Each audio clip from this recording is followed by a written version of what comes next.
Video කරගත්ත ඇතුළට ගිහිල්ලා නෑ නෑ මට මේක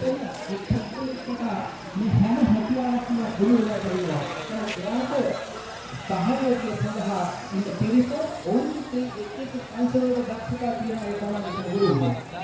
ඒක ප්‍රධාන ග්‍රාහකයා පොඩි සහෝදර වෙනකොට ඒක අමතරව තවත් කණ්ඩායමේ සාක්ෂරවලු පිටියා අරකට ඔවුන් හා දැනුම කියන දකුණු ආසියාවේ ලොකුම පහන් කූඩු නරඹන්න යන්නේ. කරා යෑමට අදහස් කරමින් ස්වාමියාත් දරුවාත් සමග ඇය සැවැත් නුවරට යාමට පිටත් වුණා. දහවල ගෙවී අවසන් වී රාත්‍රිය උදා වුණා. එය අඳුරු බිහිසුණු රාත්‍රියක්. අහස කුකුරා මහවැසි වසින්නට වුණා.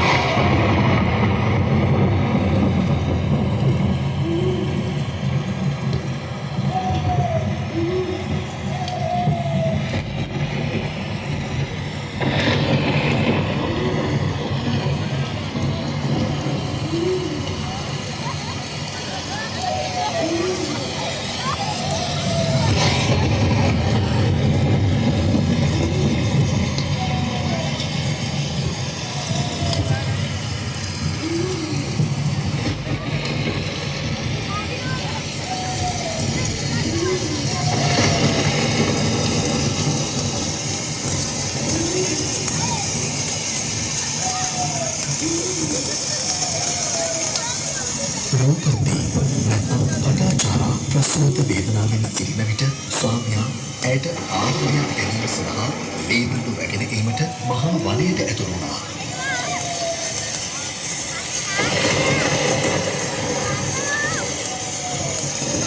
වනය තුළ ඇති තුමසක සිටි නාගයෙකු ස්වාමියාට දෂ්ට කිරීම නිසා ඔහු සිහිසුන්ව ඇද වැටුණා.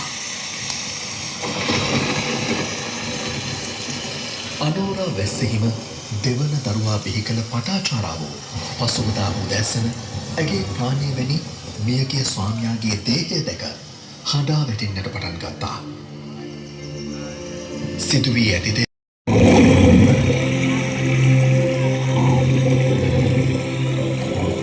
දරු දෙදෙනා ස්වාමියාත් අහිමිව උමතු වූ පටාචාරා හඬමින් සැවැත් නුවර දෙසට දෙව ගියා.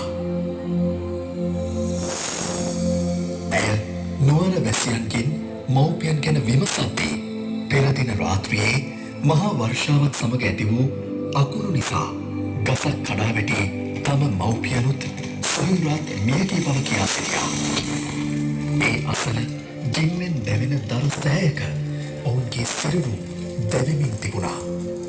ස්වාමියාත් දරු දෙදෙනාත් මව්පියනුත් අහිමි වූ පටාචාරාව උමතුවෙන් නගරේ වීදි පුරා දිව යන්නට වුණා. නිරුවතින් ඇය වීදි පුරා දිව යන විට මිනිසුන් අපහාස කර ගල් ගසා ඇය පන්නා දැමුවා. මේ අතර සැවැත් නුවර දෙවුරම් වෙහෙරේ දම්සභා මණ්ඩපයේ අප මහා ගෞතම බුදුරජාණන් වහන්සේ ධර්මය දේශනා කරමින් සිටියා. උමතුවෙන් දෙවුරම් වෙහෙරට පැමිණි පටාචාරා බුදුරජාණන් වහන්සේ ඉදිරියට පැමිණියා. සියලු කාරණා මනා නුවණින් දුටු බුදුරජාණන් වහන්සේ ඇයට ධර්මය දේශනා කරන විට ඇය පියවි සිහිය ලැබුවා.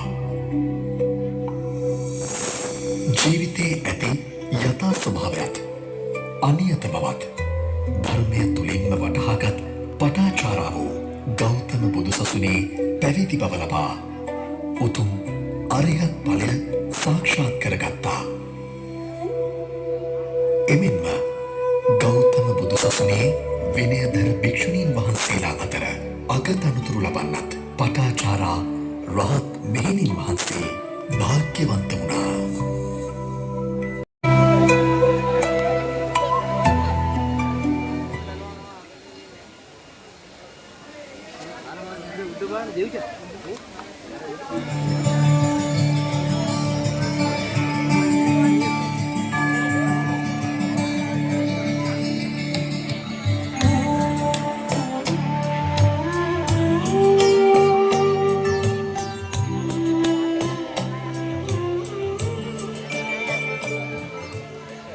ඉතින් මේ සමවැදුණු දැහැන